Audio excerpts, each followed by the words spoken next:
Vamos a escuchar al director de Ordenamiento y Desarrollo Territorial, el doctor Antonio Avendaño. Le damos, por favor, la bienvenida a este espacio. Bienvenido. ¿No puedo mover? No, ya te dan uno. Ya te dan uno por allá. ¿Este no se puede sacar? Dale. Muy buenos días. Primero, ofrezco mis disculpas. Yo tenía prevista mi intervención. ¿Qué tiempo tengo? 20 minutos. A las 11. Llego tarde porque nos toca dividirnos. Estamos pues en viajes de los diálogos regionales vinculantes y ahí vamos pues por instrucción expresa del presidente también los directivos. Ahí poco a poco nos vamos dividiendo, entonces ya había previsto, le había avisado al equipo que me excusaron 20 minutos mientras lográbamos coordinar todo el transporte y llegar, pero bueno, ya estamos acá. Mi nombre es Antonio Avendaño, director de Ordenamiento y Desarrollo Territorial de Planeación, y les voy a explicar en estos 20 minutos cuál es la lógica argumentativa con la cual estamos construyendo el Plan Nacional de Desarrollo, y luego de explicar esa lógica, 5 minutos explico la lógica, entramos 15 minutos a ver cada una de las transformaciones con sus indicadores de seguimiento, los que están previstos hasta el momento. ¿Por qué digo hasta el momento? Uno, porque seguimos en diálogos, ¿sí? Esta semana estamos terminando de organizar unos, el lunes vamos a Guapi, Cauca, con la señora vicepresidenta. Ayer estábamos en Jurado, Chocó. Jurado hay que llegar pues vía Vallasolano, entonces es un poco más difícil la conectividad con el municipio. Terminamos, seguimos la otra semana y vamos a terminar en Honda el martes 6 de diciembre. Entonces, ¿por qué digo que continuamos? Porque pues no han acabado los diálogos. Entonces tenemos que seguir recabando esa información, 1. 2, porque el Consejo Nacional de Planeación recibió el documento por ley el 15 de diciembre y estamos luego, hasta el 10 de enero ellos tienen plazo para recibir, para que nos envíen objeciones, recomendaciones. Entonces es un proceso continuo. Y 3, nos falta la radicación al Congreso, 7 de febrero. Y 4, la discusión en el Congreso, antes de la aprobación. O sea que lo que voy a hablar hoy es lo que tenemos pensado en cuanto a la lógica, la cual sí se mantiene, pero los contenidos, los indicadores van a seguir en proceso de ajuste, por eso estoy acá. ¿Listo? ¿Cuál es la lógica que hemos seguido de parte del director Jorge Iván González? Pasar, en primer lugar, un gran reto metodológico de planes de desarrollo de más de 1000 páginas a planes de desarrollo de 200 páginas, un poco más sencillos. Eso es un reto metodológico en cuanto a resumir, porque si nos quedamos en el diagnóstico, agotamos al ciudadano, los agotamos a ustedes, porque creo que diagnósticos tenemos bastantes, ¿sí? Entonces uno encuentra, ni los citemos en el documento, los podemos ir a revisar y hay muchos diagnósticos ya del país. Entonces ese fue el primer reto. Un documento más sencillo, un lenguaje más claro y seguimos trabajando y mucho más corto. Segundo, pensarlo en temas más que sectoriales o regionales específicos, que entonces Ministerio de Vivienda solo hace vivienda. Entonces la visión del señor director y del señor presidente cuando uno lee el plan de gobierno es más holística. No, tenemos que apostarle a proyectos estratégicos de país. Entonces, ¿a qué me refiero con esto? No podemos seguir con la visión. Hablo más un poco del tema que yo manejo de ordenamiento, temas de pobreza. Entonces, por ejemplo, esta visión, vamos a hacer un programa social de transferencias monetarias.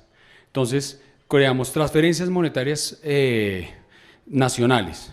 Ok, déjelo ahí. Luego cada entidad territorial y cada sector social, entonces el DPS, se debe sentar a ver, bueno, venga, si desde el gobierno le vamos a dar una transferencia a un ciudadano o una ciudadana, identifiquemos primero qué le estamos dando desde el gobierno local. Eso es pensar con una estrategia regional. Y no, tome, dele la plata y espere porque hay más personas en pobreza.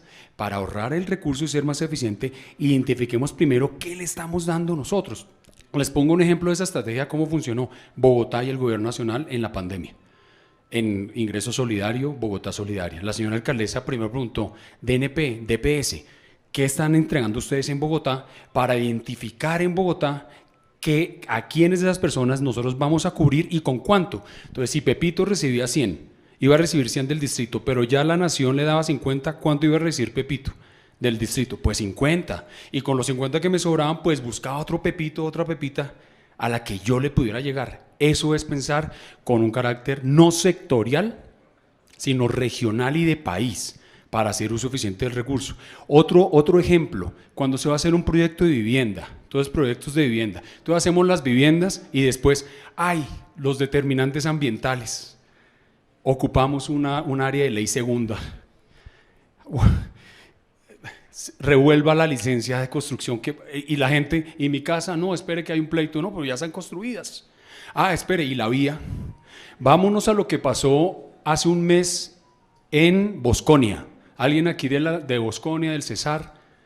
¿No? De la región Caribe. ¿Qué pasó en Bosconia? Entonces hacemos la 4G para beneficiar el transporte del interior, la comunicación del interior, pero afectamos al municipio. Entonces el municipio se inunda, que no había pasado una inundación en ese sector. Conozco el sector y ustedes me desmentirán. Entonces uno dice, pero venga, entonces ¿por qué? ¿Qué nos faltó ahí? Coordinación. Entonces usted puede dejar el proyecto en el plan de desarrollo, hágase la vía Bosconia, entonces en la parte del Cesar. ¿Y eso de qué sirve? Si no estamos obligando a que nos hablemos como gobierno y como sectores. Entonces lo que procura el señor director acá es, no, a mí no me importa que diga en tal región o en tal, no, a mí lo que me importa es que hágase la vía, póngala como una vía nacional, pero lo que tenemos que coordinar es que los ministerios nos articulemos, para entonces cuando vayamos a hacer la vía, oiga, espere, hable ya con el municipio, hable con el Ministerio de Medio Ambiente, vivienda, ¿qué proyectos de vivienda tiene por ahí cerca? ¿Qué actividad productiva hay por ahí? Con el Ministerio de Comercio, y no que nos pase que se inunda la vía muy bacana, muy bonita, y la gente inundada al lado. Eso es doloroso. Y de ahí, por eso, la estrategia, esta lógica, espero con esos dos ejemplos haberlo resumido muy bien, para no meter tanto concepto técnico innecesario. Con esos dos ejemplos resumimos la lógica argumentativa que queremos seguir en el plan de desarrollo. ¿De acuerdo? Ya en cuanto a esa lógica argumentativa, filosófica, cuando el señor presidente empieza su plan de gobierno, y la señora vicepresidenta, perdón, por el ordenamiento territorial, ¿sí?, alrededor del agua, está diciendo, venga, ¿qué es lo que está diciendo el señor presidente ahí? Y luego se mete con los demás proyectos en esas 29 páginas, está diciendo, venga, primero tenemos que organizar algo básico, y es que tengamos acceso, por ejemplo, todos los colombianos a agua. Porque entonces todos aquí, ustedes pueden pensar diferente a mí, aquí estamos alrededor de 260, 300 personas. El problema no es que pensemos distinto, o chévere, además, ¿qué tal todos pensando como yo? No. Disenso, y seguir en el disenso. El problema es que usted llega al disenso de una forma diferente si ha comido y tiene agua. ¿Sí? Entonces, porque a mí me preguntan, ayer estaba en Santa Marta precisamente, cómo coordinar los disensos de diferentes sectores que tienen su interés. Yo quiero hacer mis viviendas del Ministerio de Vivienda, y yo mi vía, y yo quiero hacer mi acueducto, pero y yo quiero, y uno sí, pero todo tiene que ir coordinado para que no nos pase lo de Bosconia, por ejemplo. Entonces, cuando el señor presidente dice ordenamiento alrededor del agua, con las comunidades, con los conocimientos ancestrales, conociendo lo que dicen nuestros indígenas, nuestras poblaciones negras, afrodescendientes, lo que conocen la comunidad indígena Kogi, Arhuaca en la sierra, de manejo del recurso hídrico, para que todos tengamos agua. Y luego, si nos sentamos, uno piensa distinto en el disenso cuando tiene agua, créanme. Entonces lo que está diciendo es, solucionemos eso básico para que no pase esto, para que no pase que Antonio Avendaño llegue entonces a La Guajira y llegue, vengan, vamos a promover un emprendimiento de helados. Entonces la gente dice, pero venga, si la luz se va acá, si la luz se me va a cada rato y el agua también, pues lo que vas a hacer con el emprendimiento es terminar endeudándome, porque pues no voy a poder venderlo de helados. Entonces yo creo que a lo que va el señor presidente es, lleguemos a un acuerdo social, de Estado Social de Derecho integral, donde si garantizamos esos básicos, las discusiones son diferentes y los proyectos sí se vuelven, uno le crea un proyecto regional cuando tiene agua, créanme, y energía, porque entonces uno dice, ya no me preocupo tanto que la vía pase exactamente por mi pueblo, porque ya tengo una lectura estratégica de que no, mire, la vía no puede pasar exactamente por ahí porque hay un tema de reserva natural. Hay un tema que tenemos que cuidar el agua, pero estratégicamente donde va a pasar la vía lo va a beneficiar. Pero el ciudadano piensa distinto cuando dice, sí, pero yo tengo ya mis servicios públicos básicos garantizados por la acción del Estado y la acción estratégica del Estado. Entonces, para que no llegue Antonio allá y llegue a hablar de emprendimientos y la gente entonces levante la mano a un ciudadano y me diga, pero Antonio, primero arreglemos lo del agua. Y también andenes, Antonio, ¿no? Andenes para que uno camine. Nuestros andenes... Yo insisto mucho en el tema de andenes desde el ordenamiento porque en el espacio público nos unimos todos, pobres y ricos, independientemente del ingreso. Y algo de lo que adolecemos en nuestro ordenamiento territorial es que lo hacemos tan estratégico que no bajamos aquello más básico que necesita un municipio, que la gente salga y tenga un andén para caminar. ¿Por qué siempre hacemos los manuales de andenes o definimos los andenes y no tenemos en cuenta, por ejemplo, que hay municipios donde la mula... Todos saben que es la mula, el cruce del caballo y del burro, ¿no? La mula tenga acceso, porque uno dice, venga, pero aquí hacemos andenes como si estuviéramos en Bogotá. No, tienen que hacer el andén pensando en la gente y que esa gente se moviliza en mulas, por ejemplo. Entonces póngale abrevaderos en las plazas de mercado. Eso es ordenamiento territorial. Quiero decirle a la gente, tenga en cuenta la condición, el contexto urbano y el contexto municipal para que esa acupuntura municipal y rural que tenemos que hacer, que es la más básica, cuando usted tiene eso básico y ya empiezo a entrar con las 5 transformaciones, entonces uno dice, ya está ordenada la casa, piensen en su casa, con este ejemplo. Entonces en la casa uno está con su pareja, entonces venga, ¿dónde va el lavadero? ¿Dónde va la ropa? ¿Dónde nos organizamos los horarios? Y después si uno tiene un problema se sienta en la mesa y lo discute más tranquilo, porque ya tiene ordenado el territorio. ¿Y cómo se ejerce el poder en el territorio? ¿Qué día tengo poder yo? ¿Qué día tiene poder mi señora? Los hijos, ¿cómo nos distribuimos las tareas del territorio? De ese pequeño territorio. Pero no entonces exigir, hijo, me tienes que llegar con un proyecto estratégico. Pero hombre, papá, primero arreglémoslo, cómo nos vamos a bañar y cómo nos arreglemos. ¿Listo? Entonces esa es la visión filosófica muy aterrizada en lenguaje muy mío, ¿no? El responsable de esto soy yo. Y con eso... Con esa idea estratégica, entonces dijimos, bueno, ¿cómo logramos consolidar esos básicos que necesita el Estado, los ciudadanos en Colombia y ciudadanas? ¿No? Con un enfoque obviamente teniendo en cuenta poblacional, todas las regiones, pero que lo curamos desde un punto de vista que tengamos unos instrumentos desde el Plan Nacional de Desarrollo orientados a cumplir estas necesidades básicas. Entonces pensamos en 5 grandes transformaciones. ¿Sí? La primera, entonces entro ahí ya adelante. Ya la vemos acá y hablamos de frontera agrícola. Tranquila, no se preocupen. ¿Dónde está? No, yo no lo tengo. Tranquilo, no se preocupen que... Calma. Listo. Sigue, la siguiente, que esto fue lo que ya hablé. Primera transformación, ordenamiento territorial alrededor del agua. ¿Sí? Entonces, ¿por qué es la primera? Y aquí vuelvo un poco a lo anterior. ¿Por qué se puso esa como la primera? Para ordenar el territorio, ordenar la casa un poquito. Gracias, mi hermano, muy amable. Y la lógica de cada transformación es, usted tiene una transformación, ya expliqué la lógica filosófica, ahora la lógica práctica, ¿cómo las va a escribir? Entonces, póngame la transformación y me dice cuáles son los catalizadores. ¿Qué es un catalizador? Algo que me potencia que algo suceda, algo que hace que algo pase. Ejemplo, si usted estudia puede acceder a un mayor salario, entonces la educación se vuelve un catalizador de la transición social, de que yo no nazca pobre y muera pobre. Punto. Entonces aquí los catalizadores. Entonces, ¿cuáles son esos catalizadores que le van a impulsar el ordenamiento territorial? Entonces, alrededor de las 5 transformaciones que voy a pasar en estos 15 minutos, tenemos esos catalizadores y además cada catalizador tiene su componente. ¿Qué compone ese catalizador? Entonces, si yo digo, siguiente, por favor, ya aquí tengo. Listo. Yo no voy aquí con el contenido, porque el contenido está en el Plan Nacional de Desarrollo, sino con los indicadores que hemos propuesto, y aquí hablamos que el señor me hizo el llamado de atención por lo de frontera agraria, aquí va a ir incluido. Entonces, usted tiene unos catalizadores y tiene que buscarle, entonces, bueno, y ese catalizador, esa gran transformación, ¿qué la va a impulsar? Entonces, yo soy responsable de esa redacción en la parte de ordenamiento, obviamente, si hay otro hito metodológico el señor director Jorge Iván González escribe el Plan Nacional de Desarrollo.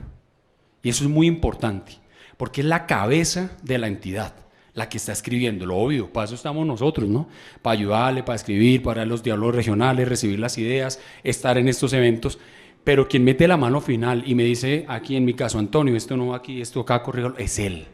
Y eso es muy importante porque le da legitimidad al Departamento Nacional de Planeación de que su director es el que está escribiendo el plan. Entonces esas transformaciones les metemos unos catalizadores. Yo, por ejemplo, hablo solo de uno. Entonces, catalizador número 1, justicia ambiental, y los determinantes ambientales. En el país tenemos que ordenarnos a partir de esos determinantes ambientales jerarquizados. ¿Dónde manda el Ministerio de Agricultura? ¿Dónde manda el Ministerio del Medio Ambiente? ¿Quién hace la cartografía para que un municipio, cualquiera que sea en el país, diga, listo, con base en estas cartografías, con base en esos instrumentos de planeación, en esos determinantes ambientales alrededor del agua, yo puedo hacer mi ordenamiento territorial? Entonces yo le digo al director, listo, este es mi catalizador. Si tenemos unas cartografías organizadas, pues vamos a lograr eso. Listo. Entonces él me pregunta, ¿y qué lo compone? Entonces, ¿qué lo compone? Tener un catastro multipropósito actualizado, ¿no? Fortalecer fiscalmente a las entidades territoriales, porque aquí viene el tema de la sostenibilidad. No es solo tener un catastro para cobrar impuestos, sino un catastro para también saber titular la propiedad de la tierra y saber de quién es esto y qué no es, y saber qué se puede hacer en ese predio y qué no se puede hacer en ese predio, que es uno de los grandes problemas que enfrentamos a la hora de hacer infraestructura pública o privada en Colombia. Se hace la infraestructura y después, oiga, no, el dueño no era él, o ¿cómo así? Entonces, ¿dónde está la titulación? Y ahí trabajamos estratégicamente con Ministerio de Agricultura, Agencia Nacional de Tierras, Agencia de Restitución del Territorio, en fin, con todo el organigrama del Estado asociado con el tema de titulación. Entonces, ese es el esquema que seguimos, no solo para la transformación de ordenamiento territorial, sino para todas. Transformación, catalizadores y componentes. Y de los componentes tenemos que aterrizarlos en indicadores. ¿Cómo nos van a hacer seguimiento? Un indicador, lo pongo así, le pusimos un círculo porque es de los más importantes: área geográfica con reducción de conflictos de uso del suelo. Hoy tenemos 22 millones de hectáreas en Colombia, son 114 millones de hectáreas, o sea, es decir, un 17%, son 20% del país está con conflicto de uso. Es decir, usted dice, hermano, duro, porque entonces usted no sabe cómo intervenir el territorio. Tenemos que bajar eso. Entonces, la meta, estamos siendo precavidos.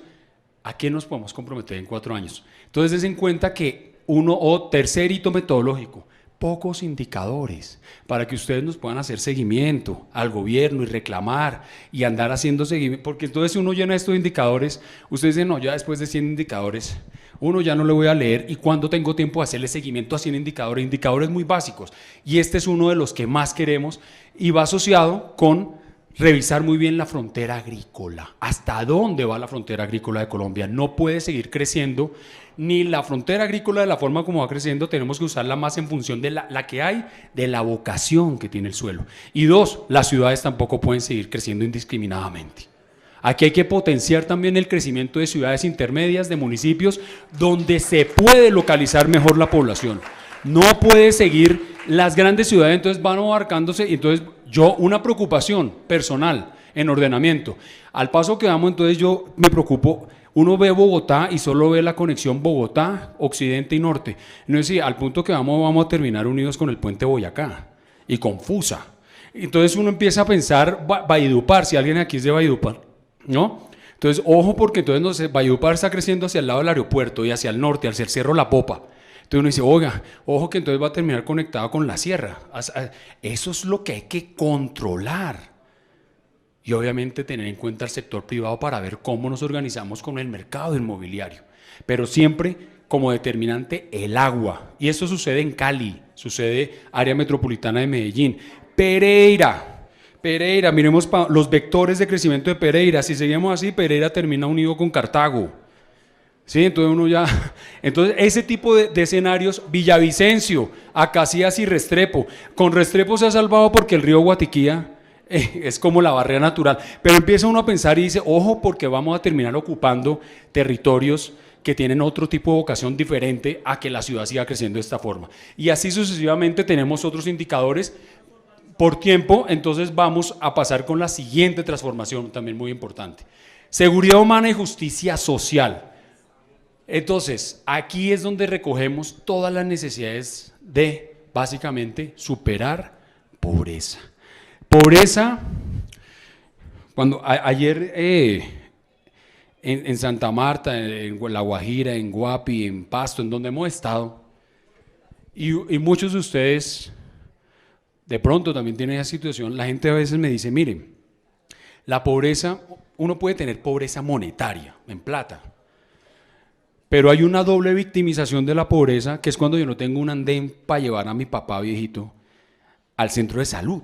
Entonces, aparte de pobre, fregado, porque entonces soy pobre y además me toca pagar un mayor costo de transporte para llevarlo. ¿Dónde está transporte público en muchas de nuestras ciudades intermedias con municipios cercanos? Entonces, aparte de pobre, me toca pagar un taxi o mototaxi, ¿sí? Porque entonces no hay una conectividad del territorio. No estamos hablando de tener hospitales nivel 4 en todos los municipios, no se puede, es costoso y no es eficiente. Es que donde esté la gente pueda llegar, pero ¿cómo puede llegar? Tenemos que crear la red de vías terciarias.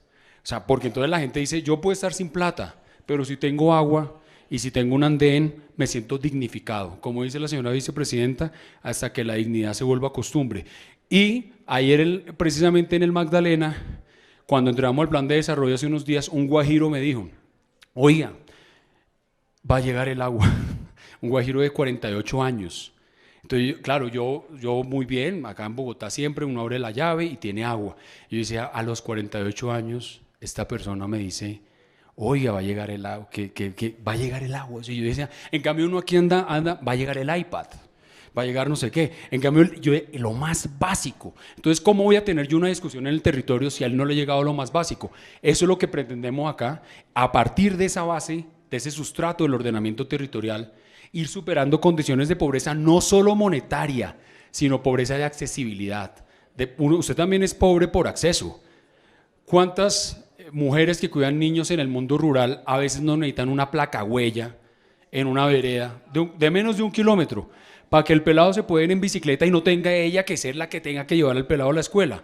Entonces eso le ahorra ¿qué? Tiempo, y de ahí el Sistema Nacional del Cuidado que tanto está promocionando la señora vicepresidenta, de cómo protegemos a nuestras mujeres con ahorro en tiempo, ¿no? Y eso también afecta a pobreza. ¿Por qué afecta a pobreza? Porque ese tiempo es un tiempo que la mujer lo puede utilizar para descansar.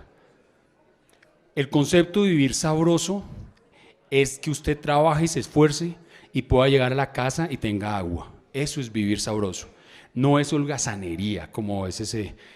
No. Vivir sabroso es que usted se esfuerce, le toque duro, pero llega y tenga agua. O tenga una placa huella para moverse. Acá, nuestro objetivo básico principal, reducir pobreza multidimensional.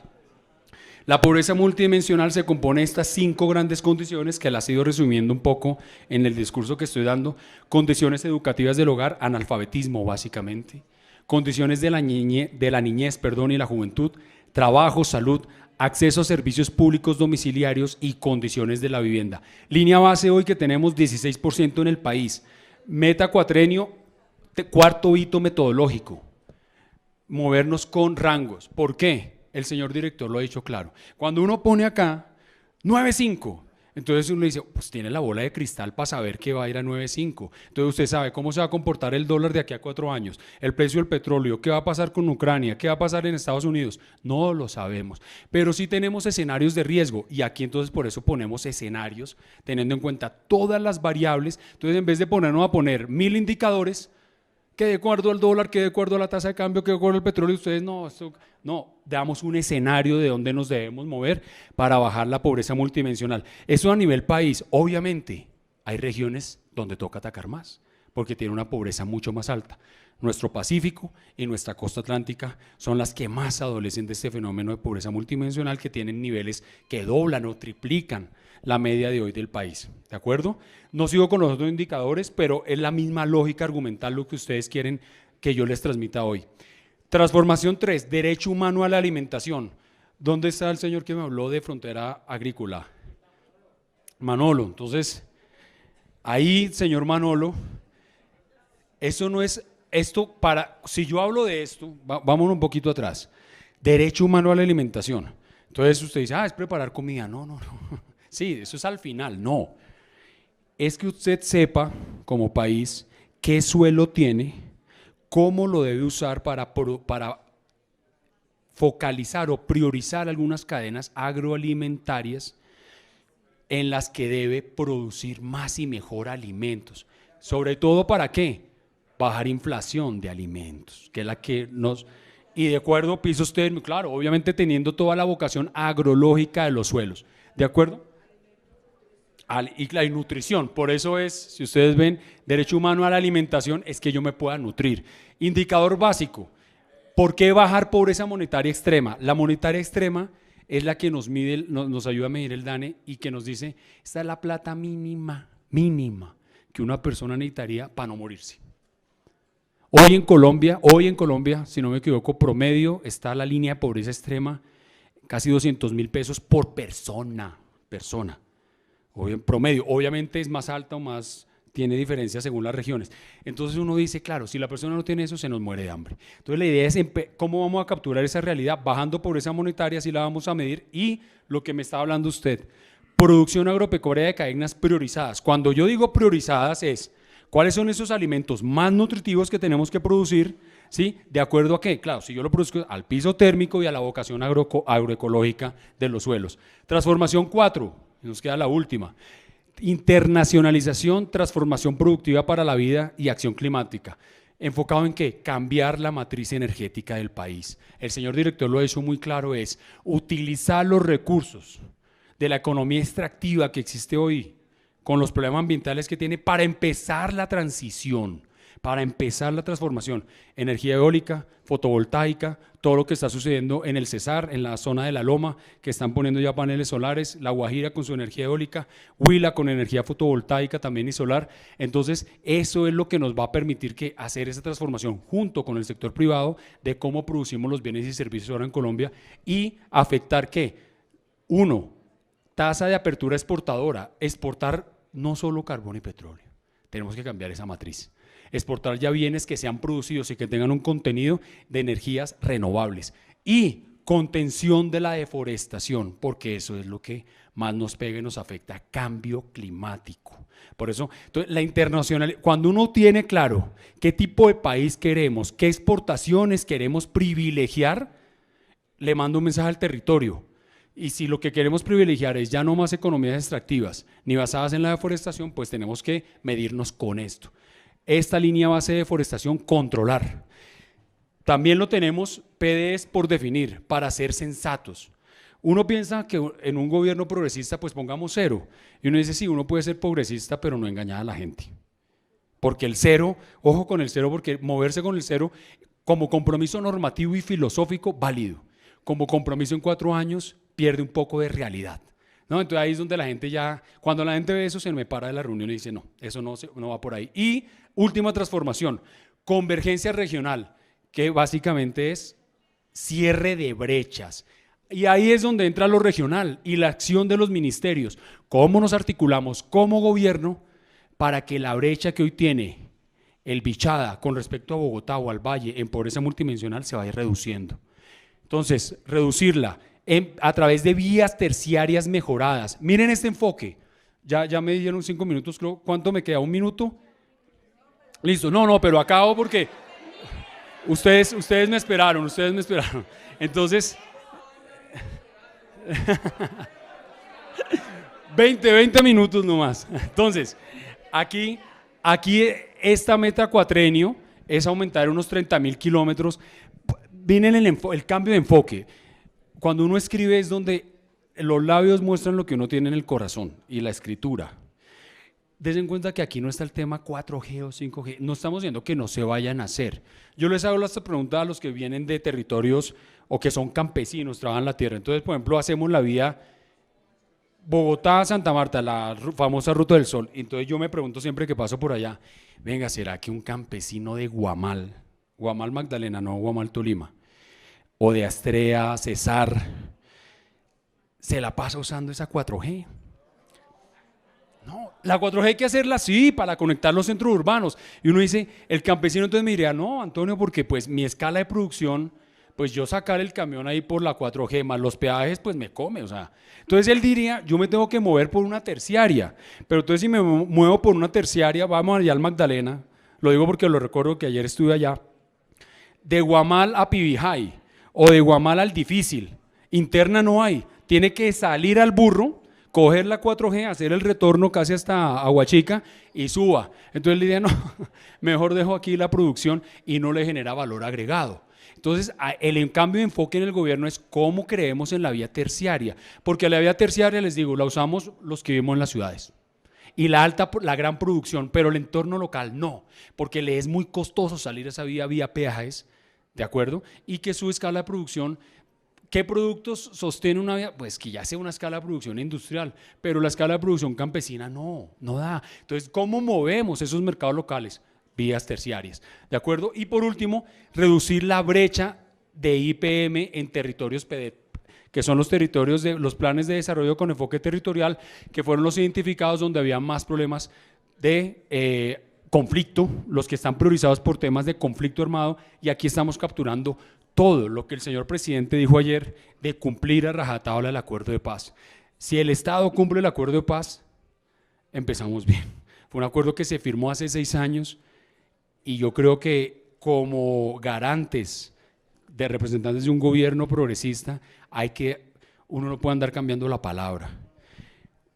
La palabra en el campo vale mucho, porque uno en el campo, cuando engaña de qué día va a usar el agua usted, y uno se vuela un día el agua, sabe los efectos que eso tiene. De ahí la importancia de la palabra. Y aquí tenemos unas normas, un acuerdo de hace 6 años que hay que cumplir y lo tenemos que ver reflejado en esto. ¿Cómo vamos a reducir la pobreza y los problemas de accesibilidad en esos municipios más alejados de los centros urbanos que siempre han estado protegidos en nuestro país? Con eso acabo. Muchas gracias y a sus órdenes. Gracias.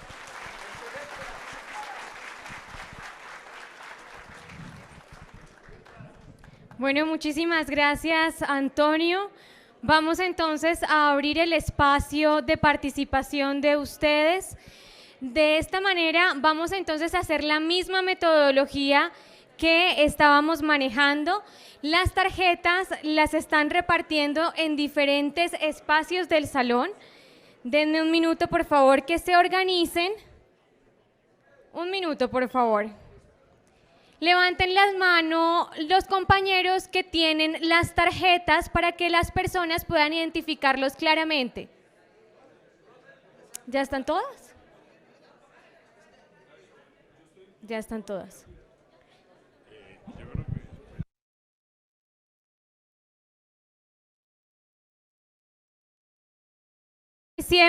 No, por favor, guardemos un poco de respeto también en la sala. Vamos a sentarnos. Por lo importante de la temática, vamos a iniciar con el orden de las tarjetas, pero igualmente voy a dar la palabra a quienes tienen la mano levantada. Entonces, en este sentido, iniciemos con las tarjetas.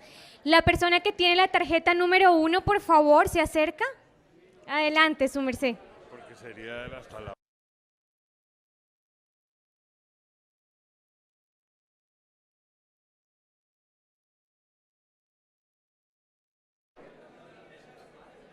Igualmente recordarles que tenemos nuestras diferentes formas de participación, también el código QR. Adelante.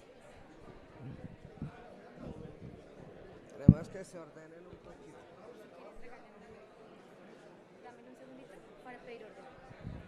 Por favor, respetemos la palabra de la consejera que va a hablar. Todas nuestras participaciones tienen valor. Doctora Avendaño, por favor, le pido que escuchemos a la persona que tiene el turno. Dame un segundo. Buenos días para todos y todas.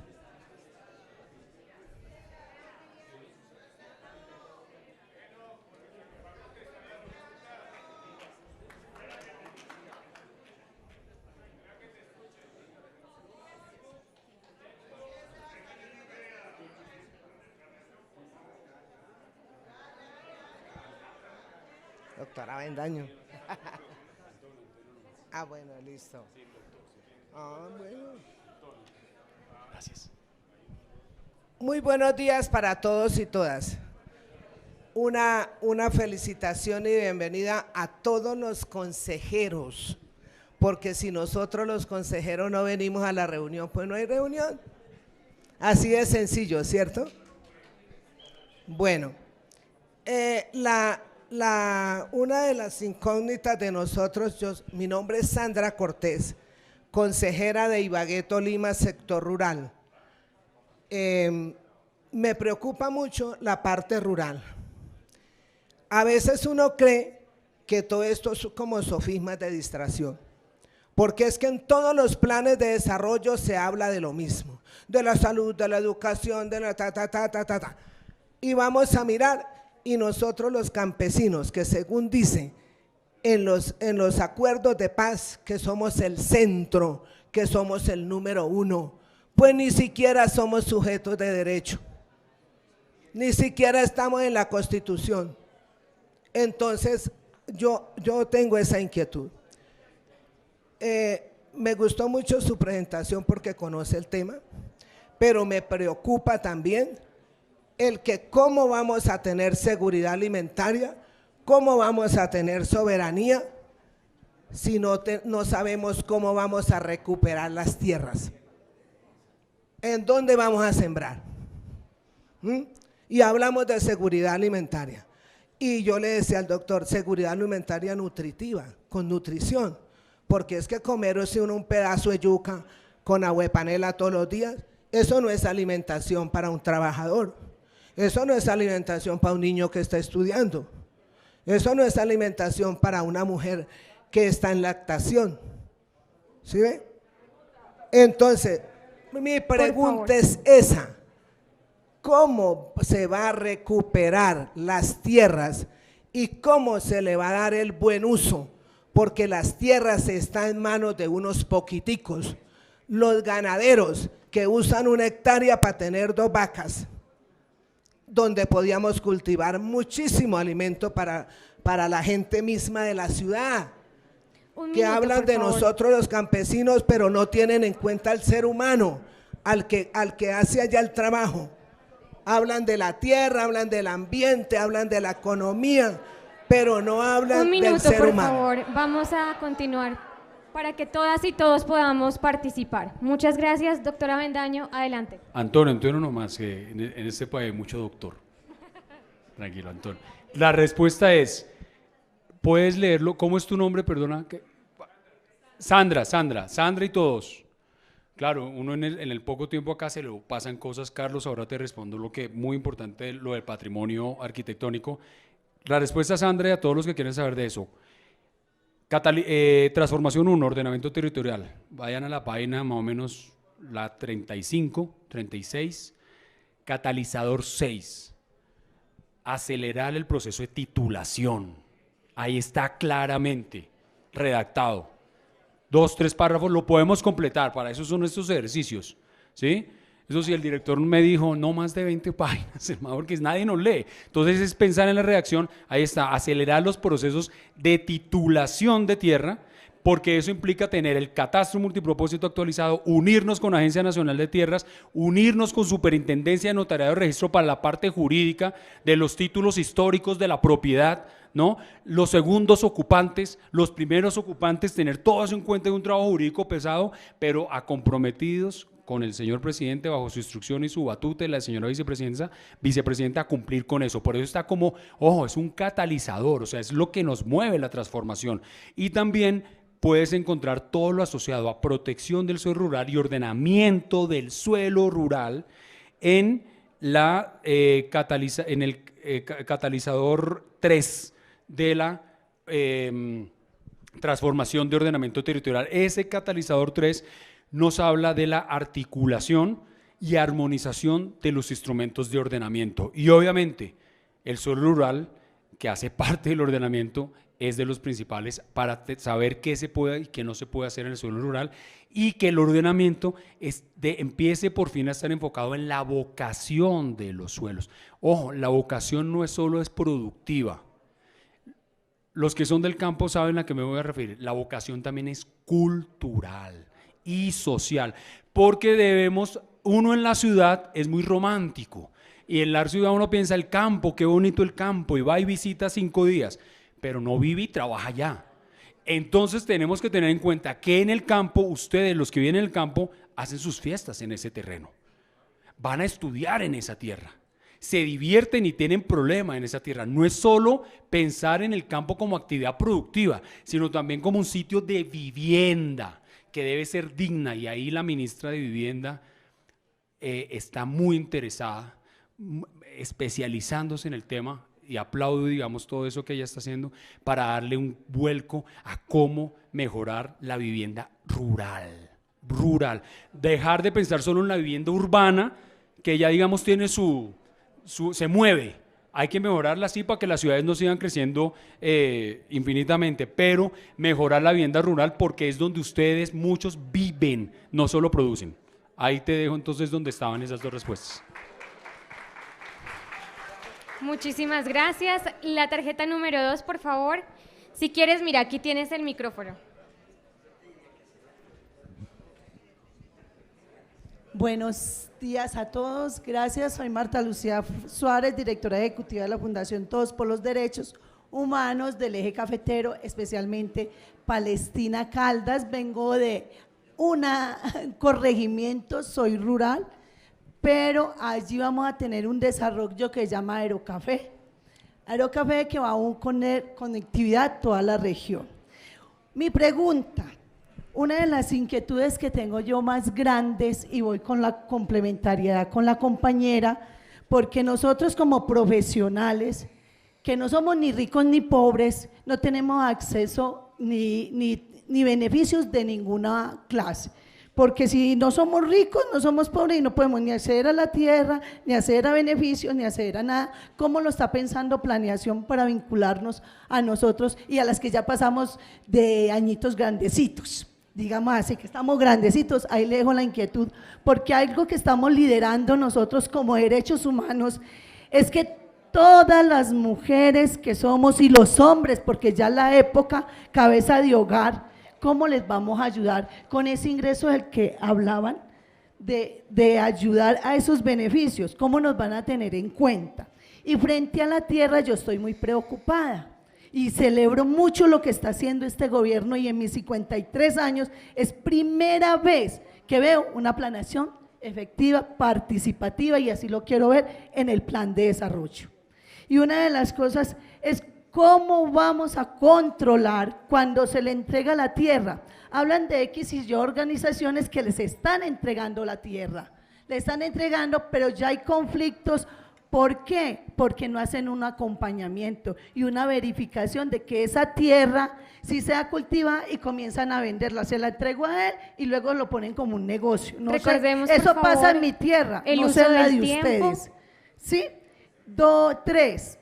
Las escuelas de liderazgo, ¿cómo vamos a formar? Y el empoderamiento, ¿cómo se va a ver? Porque nosotros ya estamos son viejitos. 3 minutos Ahí sí para la cada quiero, pregunta. doctor Antonio, que miremos, porque esto no es solo de un municipio, sino toda una Hay región. más ¿Cómo se ve? participaciones, por favor, respetemos el uso de la palabra.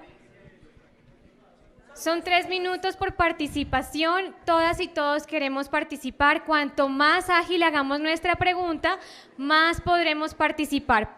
Por favor, entonces ahora le cedo la palabra a la persona que tiene la tarjeta número 3. Sí, respondo. Sí, tranquila. Por supuesto que tranquila. sí. No te preocupes, que eso pasa. Entonces, primera respuesta.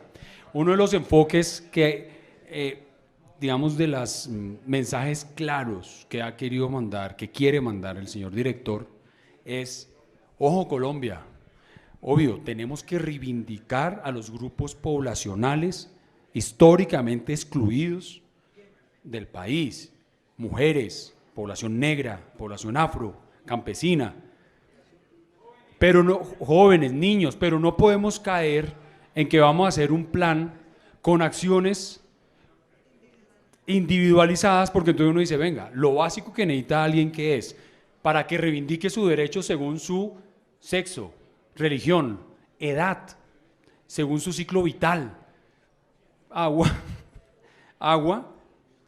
trabajo, para que enfoquemos en lo fundamental, porque si no entonces vamos a caer, entonces, como dice mi papá, lo recojo lo que usted dice, oiga Toño, ¿yo en qué grupo me meto? Yo no, y yo le dije, papá, gorditos en acción, le digo usted, porque mi papá, yo no, entonces viene mucho a lo que tú estás diciendo, qué es lo que quiere recapturar el señor director acá, tenemos que hacer programas estructurales que afecten positivamente a todas las poblaciones. ¿Cómo lo diferencia uno? Según la necesidad territorial que vaya a tener la población. ¿Y cómo se materializa reaccionar frente a esa necesidad territorial? Con los ministerios, con las gobernaciones, con los municipios. Porque aquí también no nos debemos olvidar que la descentralización que se va a seguir profundizando le da el poder a los municipios de muchas cosas. Y no se puede manejar todo desde el gobierno central, porque entonces nunca va a haber y me excusan la palabra, un destete. Y sí tiene que haberlo en que el municipio del alcalde no solo le pregunte a Planación Nacional al ministerio, sino no, usted tiene unas competencias, aplíquelas para saber ejecutar esos recursos. Segunda respuesta. Entonces, con respecto a la focalización de las ayudas de ingreso solidario, todo esto en grupos poblacionales, ahí el elemento básico que va a seguir operando es nuestro sistema Sisbén, ¿no? De clasificación. Hoy Sisbén tiene 32 millones de colombianos en la base de datos, somos 50, o sea que está teniendo casi un 60% estamos llegando, y obviamente tener en cuenta ahí algo que está trabajando el DPS con Planación Nacional, empezar a evitar esa atomización de las ayudas. Entonces, familias en acción, jóvenes en acción, mujeres en acción. Entonces eso se convierte en un galimatías muy enredado que en su momento sirvió. Ojo, no estoy diciendo que no, porque hay muchos compañeros que por años se han esforzado, han hecho un buen trabajo. Es pensar en cómo evolucionamos a los sistemas de renta básica, donde uno dé una sola transferencia y tenga en cuenta la composición del hogar, o sea, el tamaño y la composición etaria del hogar, del ciclo de vida del hogar. Es diferente, ojo, voy a ser crudo, es diferente ser pobre, uno solo, a ser pobre mujer con 2 hijos y el abuelito. ¿Sí me entienden? Porque obviamente ahí la mujer tiene la triple carga, hijo, adulto mayor, no es que no es una, ustedes me entienden, no es una carga, sino que está ella enfocada, tiene una triple, digamos casi victimización del cuidado. Por eso la señora vicepresidenta insiste mucho en toda la estrategia del sistema de cuidado. Y la tercera pregunta, de las escuelas de formación, desde la, perdón. Entonces, algo que el Ministerio de Educación, digamos, y obviamente con el ministro que tenemos, que tiene todas las capacidades y cualidades para empezarlo a ejecutarlo, es cuidar esa formación de primera infancia, ¿de acuerdo?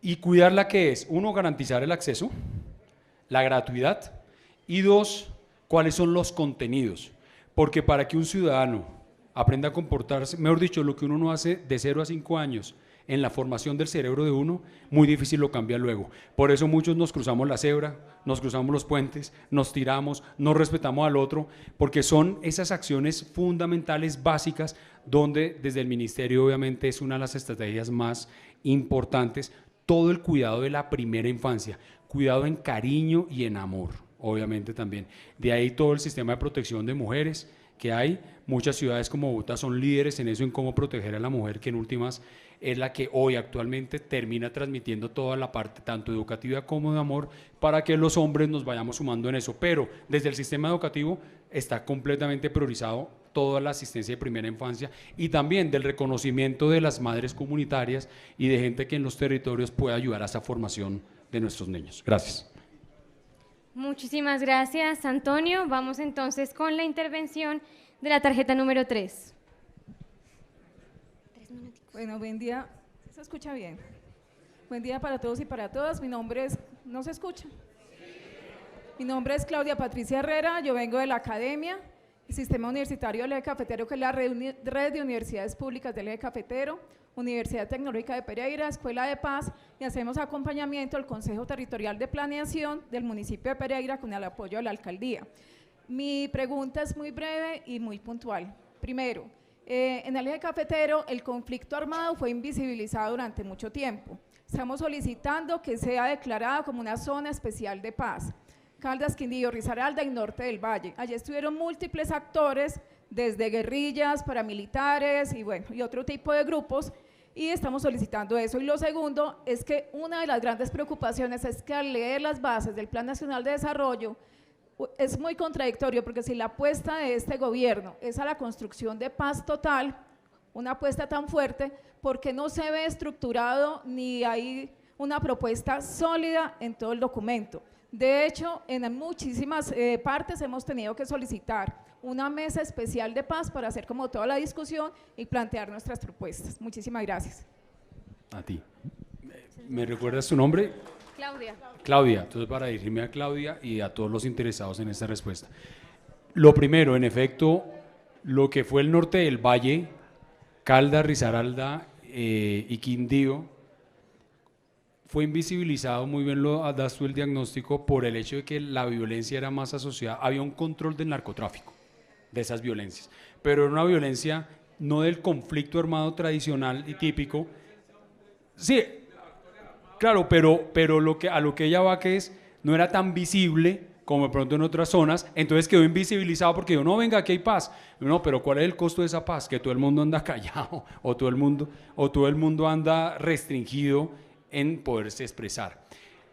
Ya de aquí la respuesta a lo que me pregunta ese puntual, también muy puntual, no lo sé, porque para convertirse en territorio de paz, uno de los primeros pasos que hay que dar es hablar con Ministerio del Interior. Obviamente, desde la Dirección de Gobierno, Paz y Derechos Humanos del Departamento Nacional de Planeación, te podemos dar ese acompañamiento para hablar el tema, pero también en aras de la pulcritud de mi palabra, lo que no sé lo tengo que decir, pues no sé el paso a paso, pero por ahí podemos entrar. Y la segunda, ¿cuál era? Perdona. Vale, entonces, sí, perdón. En la introducción de las bases del plan, antes de los catalizadores, o sea, para darle la preponderancia, está el tema de hacia la paz. Ahí está el tema en la introducción. No se da como un catalizador porque es lo que orienta a todos los catalizadores. Podemos mejorarlo en la redacción, claro que sí, de dónde puede quedar, digamos, mejor localizado, pero yo no lo metería tanto por el tema de las transformaciones, porque entonces la transformación de ordenamiento le pega a la paz y todas le pegan a la paz, pero ¿dónde quedó obligatorio que todos le peguen a la paz? Porque se deja en la parte inicial del documento, en la parte inicial, y obviamente estas mesas son para discutir, y bienvenida a la discusión. Además, creo que más allá del plan de desarrollo hay algo más fuerte, que fue lo que dijo el presidente ayer en Cartagena. Vamos a cumplir lo pactado en el acuerdo de paz. Esto supera un plan de desarrollo. Lo supera, o sea, va mucho más allá de un plan de desarrollo. Hay que meterle acciones específicas, están con todo lo de punto 1 del acuerdo de paz, reforma rural integral. Y ahí está en la transformación número 1 y en la 4 y en la 5 sobre todo, cómo tenemos que ejecutar todo lo de la política de tierras para lograr una reforma rural integral bajo el concepto de que nuestro conflicto armado, desde un punto de vista filosófico, fue eminentemente campesino, un problema de acceso y de violación, digamos, a los derechos humanos en el campo en Colombia. Gracias. Muchísimas gracias, Antonio. Seguimos con el número 4, que se encuentra en la otra sala, que nos está escuchando también por medio del video BIN. Adelante, su merced.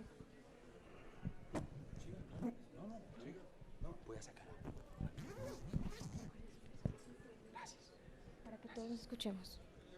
Muy buenas tardes para todos. Mi nombre es Mauricio Santiago. Soy representante del Consejo Territorial de Fusagasugá, Cundinamarca.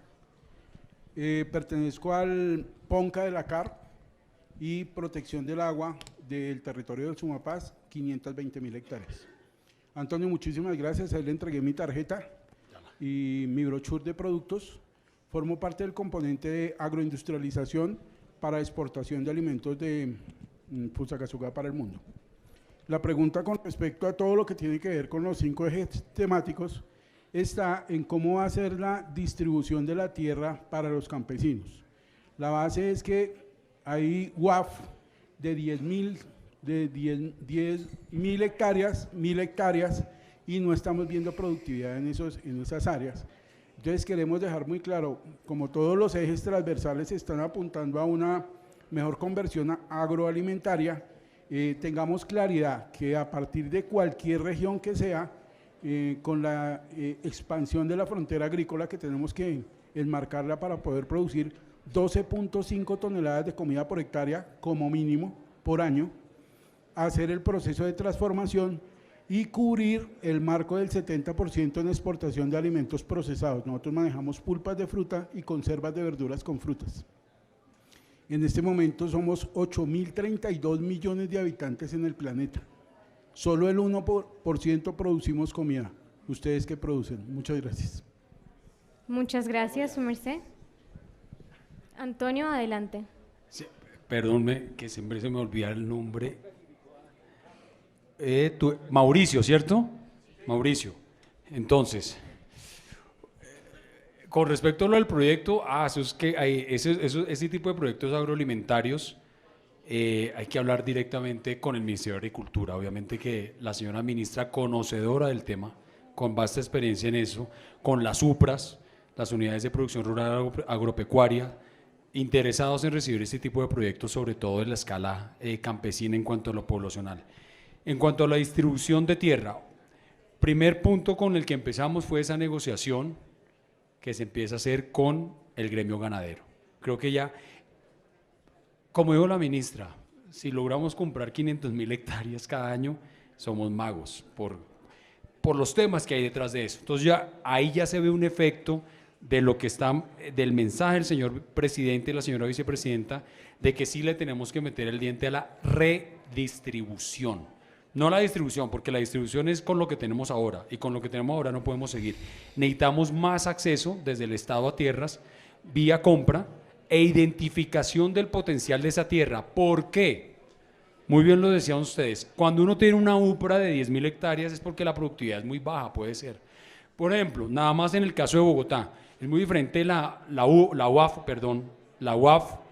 del Sumapaz con la UAF de la zona norte, el área rural de Suba, por ejemplo, o de Chapinero también tiene área rural, o de Usaquén, porque las productividades son muy distintas.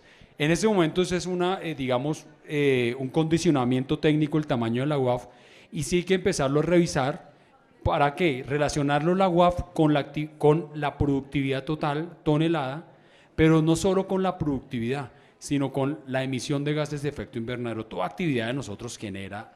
Entonces la idea es cómo logramos tener unidades que sean productivas, vía vínculos asociativos entre campesinos, pero viene, alguien lo dijo de los que estaba acá ahora, qué pena, pero que no se termine vendiendo la tierra y convirtiendo entonces en el negocio, porque si uno invierte para que usted me produzca alimentos y le estoy garantizando la sostenibilidad, al menos tenemos que llegar a un acuerdo de voluntades sobre que eso no se convierta en un proyecto inmobiliario. Y lo que tú mencionas, Mauricio, ¿por qué?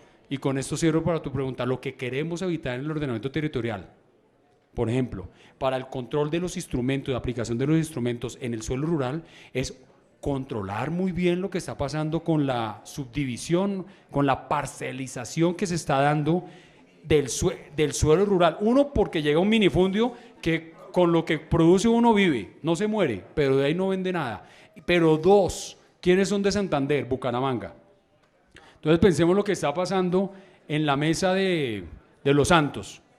Entonces hay gente que ya no encuentra agua, porque está tanto la subdivisión, cuando los que puedan ir por avión o por carretera se van por Curití, ya van a Curití y empiezan a bajar por ahí buenas trochitas y un paisaje muy lindo, y empiezan a ver ustedes parcelización desde el aire, ¿no? Para segunda residencia, vivienda. Entonces claro, eso está incentivando al campesino a vender su tierra a un mejor precio, y uno dice, pero venga, ¿qué plusvalía o qué valorización o qué catastro, qué predial está pagando eso? Porque está en suelo rural. Entonces terminamos, gente de alto ingreso, que aquí no es una pelea de clases sociales, ojo, es una pelea de responsabilidad fiscal.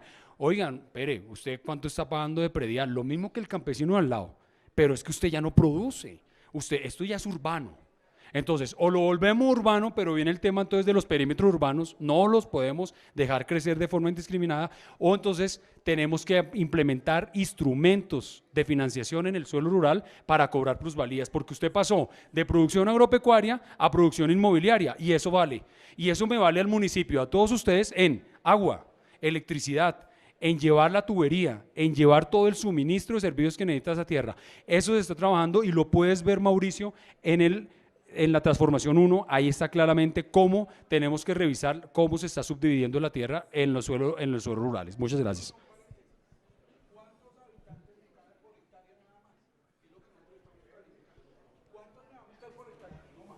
Bueno, no tengo esa respuesta porque sí depende de localización de la población. Antes de seguir con la siguiente pregunta, miren esto, uno de los elementos principales que ustedes pueden encontrar en el plan de desarrollo en las bases es que le volvemos a dar relevancia a la demografía. Aquí se nos está olvidando planear, entonces cuando uno planea, sí, pero ¿a quién le va a hablar? A 50 millones. ¿En qué regiones? Entonces voy distribuyendo la población, porque la demografía está cambiando. Uno, las mujeres están teniendo su primer hijo cada vez en una edad mayor, promedio 26, 27 años, hace 10 años era 23. Eso es un cambio brutal en la demografía. Dos, tamaños de hogar más pequeños. Promedio hoy Colombia es casi 3, 4. Ya un hogar numeroso hoy es de 4, no de 5, ¿no? Y 3, está creciendo el hogar unipersonal, ¿no? O los hogares multiespecie, que llamo yo. Perrito, gatito, persona, ¿sí? ¿Y eso qué pasa? Eso tiene efectos en cómo ocupamos el territorio y en cómo se desarrolla la actividad inmobiliaria en el suelo urbano y la actividad de ocupación en la vivienda rural, porque muchos de esos hogares unipersonales son adultos mayores que se nos están quedando solos y ahí tenemos que cuidar. Es diferente un adulto mayor en Bogotá a un adulto mayor ¿qué son de Boyacá? Huicán, que esté en los límites, o en Cubará, Boyacá. Es muy diferente la forma como nos tenemos que aproximar a ese campesino que está viviendo solo. Muchas gracias. Gracias, Antonio. Continuemos entonces con nuestro número 5. Adelante, su merced. Gracias. Lilia Abella, CTPD, Bogotá. Bueno, son 4 cosas rápidas. Primera, Colombia está en crisis, ruina, quiebra del sector industrial y agrario. Y una de las... Señor. Por favor, orden, por favor, en la sala. Bueno, Colombia vive una crisis, quiebra, pobreza de la industria y del agro. Y esto tiene un origen estructural del modelo económico que queremos cambiar. Y uno de sus fundamentos son esos lesivos tratados de libre comercio.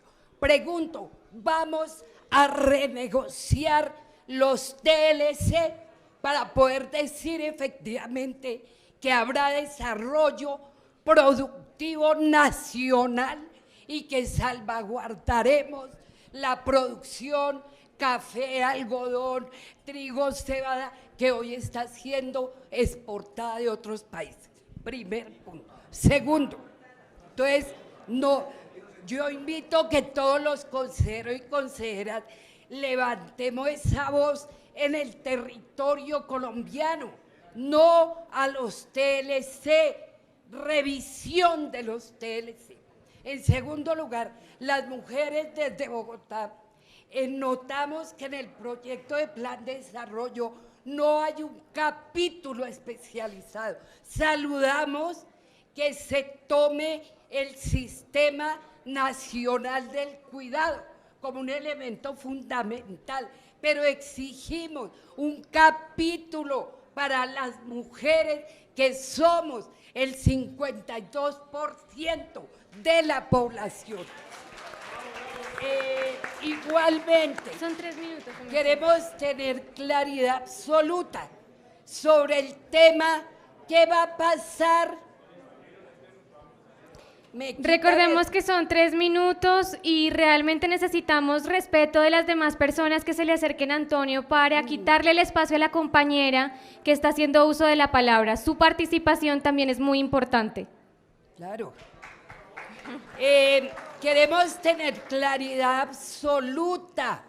¿Qué va a pasar con nuestra empresa colombiana de petróleos, Ecopetrol, que es un patrimonio nacional clave, y no queremos que por demagogia ambientalista se pueda quebrar esta importante empresa en el país? Y termino diciendo que desde que entré a este recinto sentí malestar, un nudo en mi garganta cuando vi este componente de USAID que está metido en un proceso de una instancia soberana y libre de participación ciudadana como es el CNP. No me gusta que la Agencia de Estados Unidos para el Desarrollo Internacional esté metiendo su mano en estos espacios de deliberación y de debate ciudadano. Queremos la independencia, la libertad y la soberanía. Muchas gracias, su merced. Ahora voy a darle la palabra, al doctor Antonio Avendaño. Tranquila. No se olvide de mí. Jamás. Tranquila. No. Entonces, respecto a los TLCs, yo creo que el señor presidente ya ha mandado mensajes muy claros en cuanto a cuál es la orientación exportadora que debe tener Colombia. Y obviamente cuando el presidente dice que nos debemos convertir en el largo plazo en una potencia mundial de la vida, en una región como país, hablando, que abastezca de alimentos a su población obviamente y al mundo, con procesos productivos en la Orinoquía, por ejemplo, en los valles aluviales que tenemos en Sucre, en Córdoba, toda esa tierra que es altamente productiva, está mandando un mensaje de, 1, innovación tecnológica para la producción, y 2, que no podemos seguir atados porque obviamente hoy un TLC, Estados Unidos produce 25 toneladas de maíz por hectárea, Colombia estamos en 10, en 12. El costo de producir una hectárea de papa en Colombia, en Ubaté, digamos, es altamente productiva, Boyacá, Chocontá, Villapinzón, 800, 900 pesos, pero producimos 10, 12, yo creo que llegamos a veces hasta 20. ¿Cuánto te produce Alemania? 80 toneladas por hectárea. Estados Unidos, 40, 50, 60. No competimos. O sea, entonces, lo que está claro, y el señor ministro de Comercio Exterior, Germán Umaña, amplio conocedor de eso, está en esa tarea.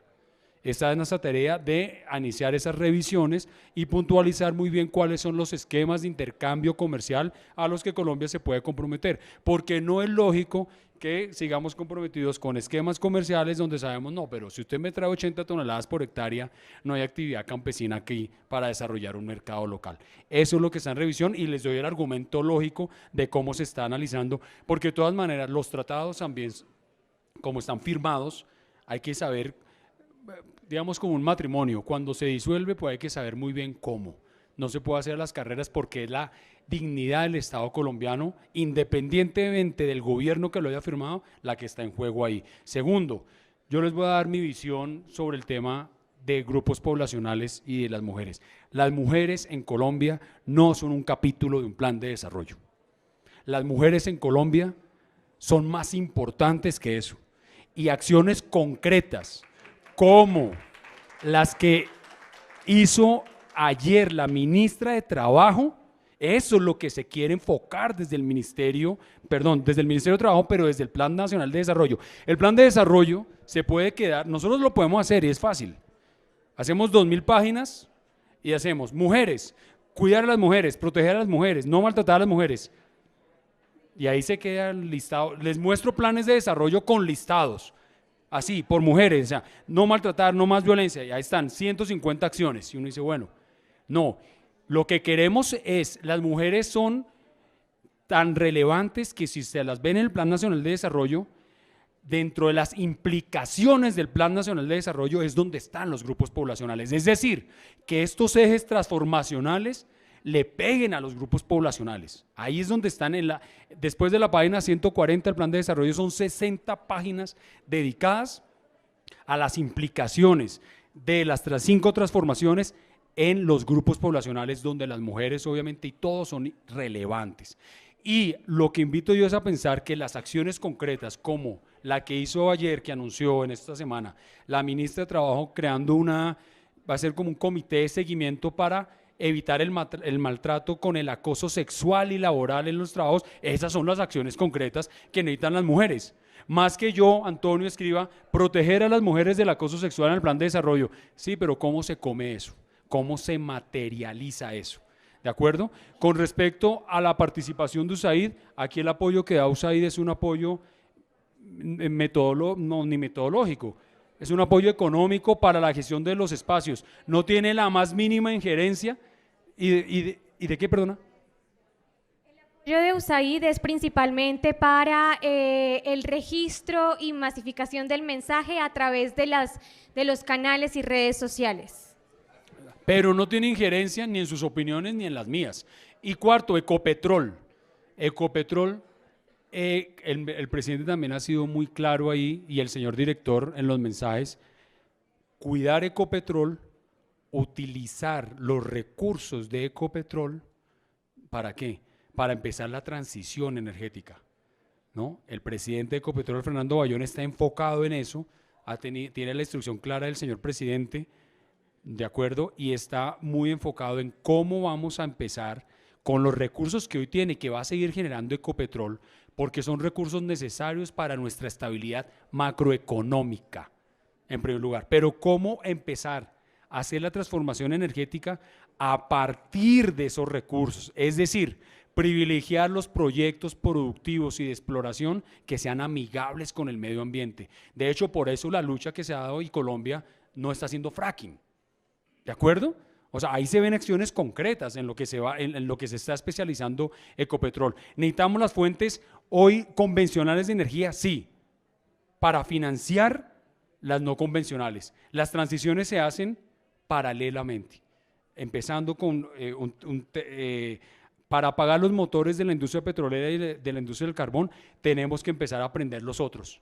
¿De acuerdo? Esa es la idea de transición, porque si no nos veríamos abocados a problemas de estabilidad macroeconómica, y en eso hay que ser absolutamente claros y responsables, sobre todo con la estabilidad económica del país. Creo que es el mensaje que todo el gobierno ha mandado y que el señor presidente está mandando de forma también muy clara, y el señor director de Planeación, Jorge Iván González. Gracias.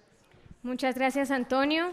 Vamos a tener tiempo para 3 preguntas más y una que va a ser de quienes han participado a través de nuestras redes sociales. En este sentido, le voy a dar la palabra a la tarjeta número 6. Gracias. Vale, muchas gracias. Sí, también sentadito mejor como Antonio. Mi nombre es Marcos Soto Parra, soy del CTP de Chía, pero soy campesino de la vereda del Chuscal de Úmbita, Boyacá. Y no me pregunten dónde queda Úmbita, porque esa es la primera respuesta que no le tengo. Queda en un rinconcito en Boyacá, de los muchos rinconcitos olvidados de nuestro país. Uno, estamos olvidando nuestro rol como consejeros territoriales de planeación, porque es misión de nosotros que esto que va a quedar escrito a nivel nacional en las próximas elecciones y en las próximas localidades, es misión de nosotros que eso se pueda articular, armonizar o transversalizar. Todos los ETPs tenemos ese bendito problema, que el DNP no colabora o tienen que hacer el esfuerzo de que colaboren para que los CTPs podamos hacerle un seguimiento pertinente, vinculante e insistente a eso que está planteado a nivel nacional. El cómo es lo que nos hace venir a estos congresos y a estos espacios. Entonces pienso que más allá de explicarnos a nosotros aquí la minucia, que igual la vamos a tener que leer para poder hacer un concepto, porque es que nosotros conceptuamos, nosotros no somos veedores, nosotros no hacemos control fiscal, nosotros, para eso hay otros espacios en los cuales, entonces le pido el favor que desde el DNP al consejo, a los consejeros, a la base que estamos aquí y muchos que faltan, que no pueden desplazarse desde allá para venir a capacitarse y a formarse, creen las herramientas y los instrumentos para que podamos escalar esto abajo, para que no pase una cosa, que en esos procesos de armonización, nuestros alcaldes y gobernadores, en esa minucia, no tenemos indicadores reales, cuantitativos y cualitativos para decir cumplió o no cumplió con sus benditas metas, que ahí está muy bien que nos pongan una línea base nacional, pero yo sé que el Departamento Nacional de Planeación tiene la información para entregárnosla a nosotros y que podamos tener una línea base local.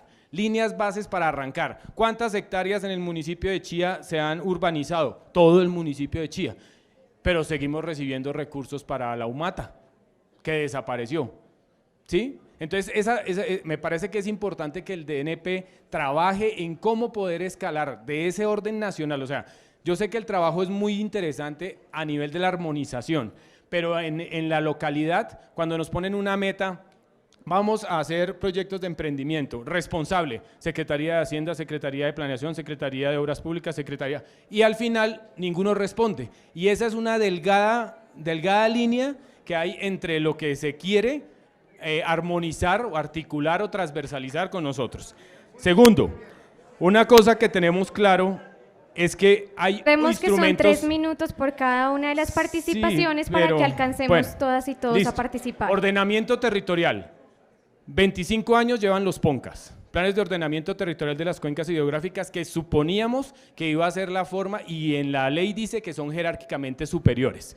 Después nos vienen hace 10 años con los por H, después áreas de delimitación de páramos, ¿sí? Y ahora, por eso todo el mundo está inconforme con las nuevas propuestas de áreas metropolitanas, porque cita en esos reglamentos que va a ser jerárquicamente superior a todas estas, a los POT, a los EOT y a los PBOT. Entonces, ¿cuál va a ser la prioridad para el gobierno nacional frente a las acciones de ese ordenamiento basado en las cuencas hidrográficas de nuestro municipio, que debe comenzar primero que nada por una reforma de las corporaciones autónomas regionales, porque son entidades prostituidas por la política, que nos dan a nosotros como consejos un concepto de nuestros POT? O sea, nuestra razón de ser como consejeros es velar porque el PBOT, POT o EOT se cumpla, y es la Corporación Autónoma Regional la que conceptúa favorable o no, y eso es lo que hace que todo esto que estamos planeando realmente no sirva para absolutamente nada. Y lo segundo, Sistema Nacional de Áreas Protegidas. Sistema Regional de Áreas Protegidas no está hay más articulado. participaciones, debemos respetar a las demás personas que quieren hablar. No solo este es el último aporte. No se ve en el Plan de Desarrollo Nacional cómo se va a reglamentar y fortalecer el Sistema Nacional de Áreas Protegidas y el Sistema Nacional de Parques Nacionales. Antonio, por favor, el responde registro. muy puntualmente. Ya, muchas gracias. Entonces, ¿cómo es tu nombre, perdona? ¿Cómo es tu nombre? ¿Cómo? ¿Tu nombre? Marcos. Entonces, para Marcos, lo primero, importante que logremos ayudarles para articular eso con la llegada a territorio. ¿Qué tiene planeación hoy para ofrecer en ese sentido? En la página nuestra, en la página web www.dnp.gov.co están la información de Terridata y la información de los kits de ordenamiento y de planeación territorial, que es donde los alcaldes y alcaldesas de todos los municipios del país tienen que reportar la información de seguimiento de sus planes de desarrollo. En lo que tú tienes toda la razón, y es algo que está en la redacción del plan de desarrollo, es en esto. está el instrumento de ordenamiento territorial, POT, Plan Básico de Ordenamiento, Esquema Básico de Ordenamiento. Llega un nuevo alcalde o alcaldesa. Silencio, que eso es muy importante porque es para concretar lo que Otto planteó, ¿no? Lo que Marco planteó, y ustedes en los territorios sí me deben, no, a mí no, al país ayudar a liderar eso. No puede seguir pasando que llegan los nuevos mandatarios y nosotros el otro año empezamos desde planeación la estrategia de nuevos mandatarios. ¿Para qué? Y eso se los digo para que no les digan carreta. Nosotros hablamos con los nuevos mandatarios, o sea, con la gente que desde marzo se va a inscribir como candidato o candidata a la alcaldía o gobernación. Y les decimos, miren, esta es la información que hay de su pueblo, de su departamento, de su municipio, los capacitamos, les decimos. Entonces no puede ser que luego llega, se posesiona y se le olvidó el POT. Entonces pasa lo que tú dices, propone unas metas. Oiga, ¿y cuál de esas metas le pega a mi instrumento de ordenamiento? El instrumento es a 12 años y es de superior jerarquía al ordenamiento, el instrumento de ordenamiento, que el plan territorial de desarrollo, porque el plan es a 4 años, el instrumento va a 12. Entonces, si nos ponemos con los egos políticos o los egos de que yo sé más que usted, yo no. Si usted dijo, vamos a recuperar este río, y entonces y llegó un nuevo alcalde, no, yo ya no voy a recuperar el río, no, pero entonces así no recuperamos nada de nuestro recurso hídrico. Eso tiene que ser vinculante y la ley 388 lo dice. Nosotros en el plan de desarrollo, no me acuerdo en qué página dentro de ordenamiento territorial, Marco, puedes encontrar, hay una redacción muy fina en eso que dice, tienen que estar articulados los planes de desarrollo con los instrumentos de ordenamiento en función de proyectos, porque en los instrumentos de ordenamiento hay un artículo especial que en todo instrumento de ordenamiento deja categorizados textualmente cuáles son los proyectos de ordenamiento territorial que hay que hacer, es decir, qué andén hay que hacer, qué vía hay que hacer, qué sistema de transporte hay que hacer. Entonces, ¿qué pasa? Y les doy un ejemplo claro. Bogotá, después de 20 años, el POT 190 logró una concreción del 46%. Entonces uno dice, si eso fue en Bogotá, que hay vigilancia, que está todo el mundo encima, ¿sí? Entonces, ¿qué pasa en nuestras regiones y en nuestros municipios? Y pasa por eso. Aplaudo tu intervención y estamos enfocados en que eso se haga, que se cumpla, porque la ley lo dice. Vincúleme el instrumento de ordenamiento con el instrumento de planeación que usted está, claro, ahí es donde tiene, y es donde ustedes deben de hacer seguimiento al alcalde y la alcaldesa, déjenme ver su plan de desarrollo, y dónde está, cómo le pega al POT, o cómo le pega a mi instrumento de ordenamiento, y no me invente nuevos. Uno no puede andar cambiando proyectos estratégicos cada 4 años, si no, no hay ciudad que aguante. Lo segundo, lo que estabas planteando respecto a